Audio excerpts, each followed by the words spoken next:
इस दृढ़ विश्वास के साथ स्थिर रहो कि आत्मा सब कुछ होते हुए भी कुछ नहीं के रूप में चमकती है, भीतर, बाहर और हर जगह।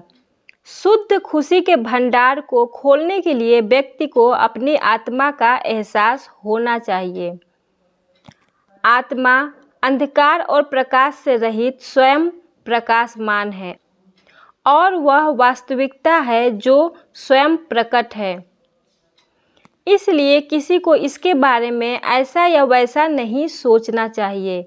सोचने का विचार ही बंधन में समाप्त हो जाएगा। जो आता है और जाता है, जो उगता है और अस्त होता है, जो जन्म लेता है और मरता है, वह अहंकार है।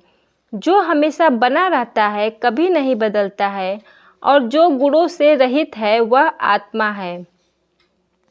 यदि आप मैं की इस भावना को काफ़ी लंबे समय तक और काफ़ी मजबूती से बनाए रखते हैं, तो झूठा मैं गायब हो जाएगा और केवल वास्तविक अंतर्निहित मैं यानी चेतना की अखंड जागरूकता ही बचेगी।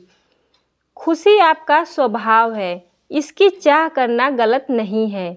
गलत यह है कि जब यह आपके अंदर है तो आप इसे बाहर तलाशते हैं। खुद को सुधारना पूरी दुनिया को सुधारना है। सूर्य बस चमकीला है, यह किसी को सुधारता नहीं है। क्योंकि यह चमकता है, इसलिए पूरी दुनिया रोशनी से भरी हुई है।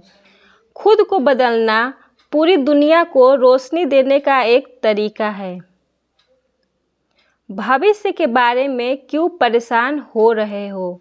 तुम्हें तो वर्तमान के बारे में भी ठीक से पता नहीं है।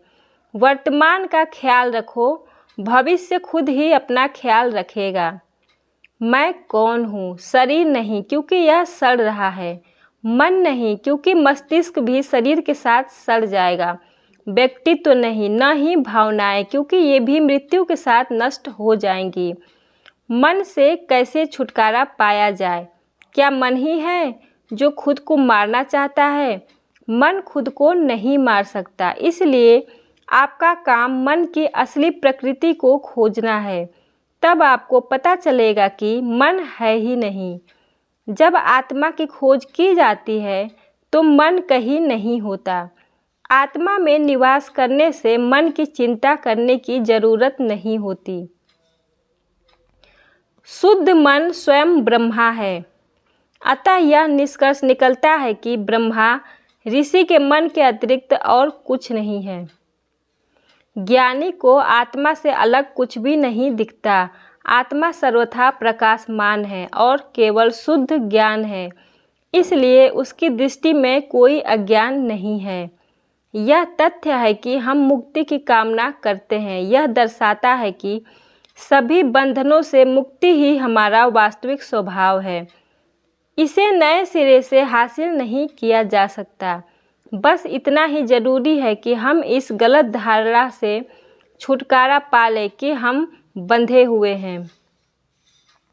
समर्पण का अर्थ है अपने अस्तित्व के मूल कारण के प्रति स्वयं को समर्पित कर देना।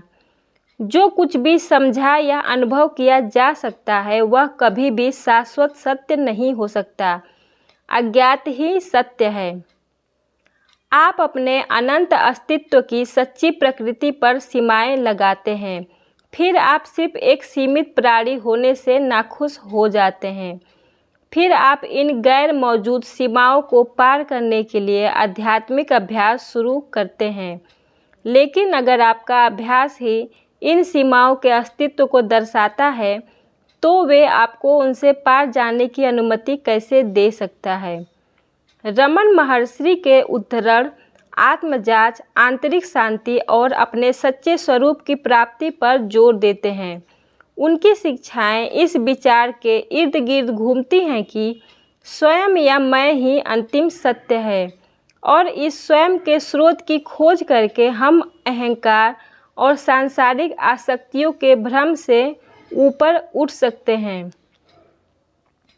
उनका ज्ञान हमें बाहरी मान्यता या संतुष्टि की तलाश करने के बजाय अपने भीतर उत्तर खोजने के लिए प्रेरित करता है। अपने उद्धरणों में महर्षि अक्सर आध्यात्मिक ज्ञान प्राप्त करने में मौन और स्थिरता के महत्व पर प्रकाश डालते हैं।